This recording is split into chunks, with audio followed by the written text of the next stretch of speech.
Abşeron rayonunun Masazır qəsəbəsinin Səməd Vurğun küçəsində belə bir neçə mərtəbəli bina tikilir. Şəxsi həyətyanı ərazidə.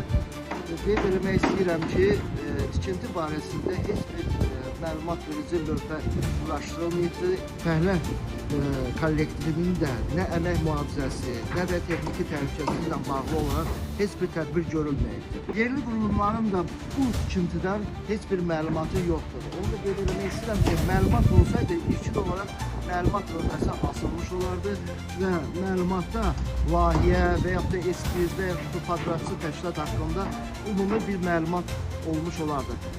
Xatırlatmaq istəyirəm ki, yerli qurumları belə bir ünvanda fəaliyyət göstərən və tikintisi davam edən bina haqqında ətraflı bir araşdırma aparılardı.